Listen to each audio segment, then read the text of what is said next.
The Minister of Information and National Orientation, Mohammed Idris, has dismissed reports of security threats in Abuja after an advisory released by the United States Embassy.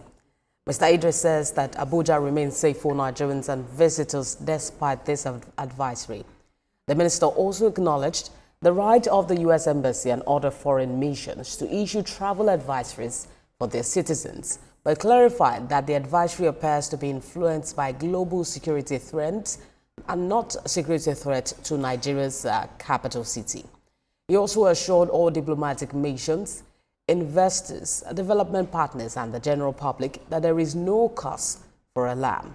He affirmed the federal government's commitment to ensuring the safety of all residents of the Federal Capital Territory and maintaining the FCT's reputation as one of the world's most secure capital cities. The U.S. mission warned earlier all Americans to stay away from all military and government facilities in Abuja following latest global development. And former U.S. Army Bish Johnson joins me live from Abuja to discuss this latest advisory by the United States and the reaction from the ministry. Good to have you join us on the news at 1. Although we've seen the Minister of Information and National Orientation issuing a rebuttal to this advisory released by the embassy, they're clarifying that perhaps this has been influenced by global security threats. But from your own security end, how much of a concern should this be? Yeah, good afternoon, and thank you for having me.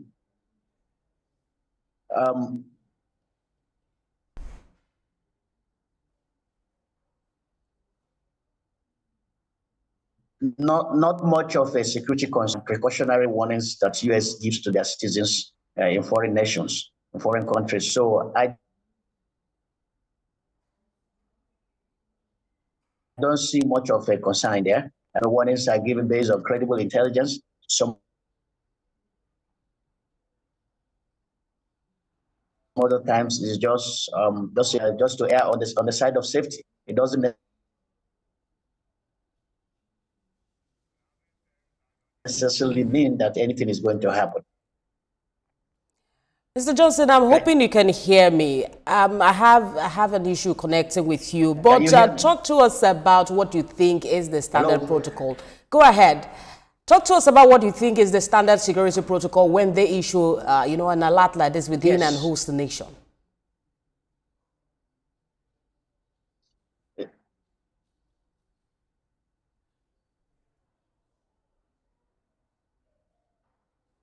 Should I talk to you about what? I didn't get the question. Right. I said that you should talk to us about what you consider the standard, security protocol when they issue an alert like this. But just so we can, clarify what's going on, let's quickly go on a short break.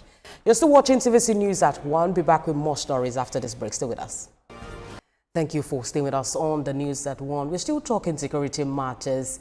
And of course, on the latest advisory by the United States, there's been a response by the Ministry of Information and National Orientation today saying that Abuja is safe. Let's continue the conversation with a security expert and a former U.S. Army official, Bish Johnson. Mr. Johnson, thank you for staying with us. I was asking you about what you think should be the standard protocol, especially for advices like this in host nations. Well, you see, it has been a long-standing policy of the U.S. to be, to be on the side of caution, particularly for their staff and their citizens abroad. They would rather be wrong than be sorry. So routinely, this kind of cautionary warnings are issued by the U.S. And as I was saying earlier, it doesn't necessarily mean that, there's, credible intelligence that something is going to happen. But these are just precautionary measures that they owe their citizens, based on happenings around the globe. And so, and the local events as well. So if they deem it necessary that it is important to warn their citizens, they will do that. but it doesn't actually mean that anything is going to happen. So this is not a situation for people to begin to panic. And of course, the Nigerian government had come out to reassure Nigerians, Nigerian citizens and visitors alike, that Abuja is safe. And so it's a routine thing, a routine policy of the government of the United States. Okay. And talking about what you said about the United States rather being wrong than sorry, how would you assess our own military and government, infrastructure? The advisory strictly mentioned that their citizens should stay off these facilities. What does this mean for those residing there? And does this give an hint about the state of our own security in Nigeria?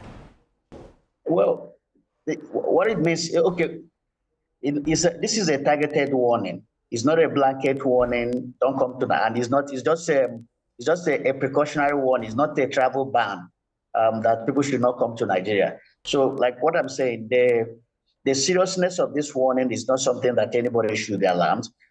Basically, what it means is for people to just be cautious of their activities and their movements, to certain places in the FCT. It doesn't mean people should not live their life. It's just for people to take extra caution, when they move about and the kind of places that they go. That's what it is. It's not something that anybody should panic about. And like I said earlier, what the Nigerian government did is in order to come out and reassure citizens and visitors alike that Abuja is safe, so that you don't create unnecessary panic in the FCT. All right.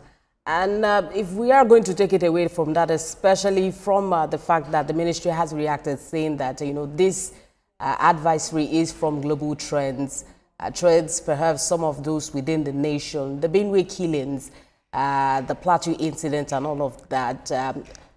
Now that that situation is getting the attention that it needs, do you think we are coming to an end? Okay, if we are coming to an end to the situation in the Middle Belt, yes.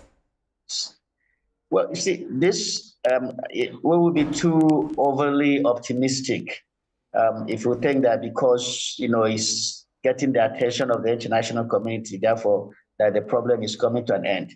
This is a long entrenched problem. This problem is being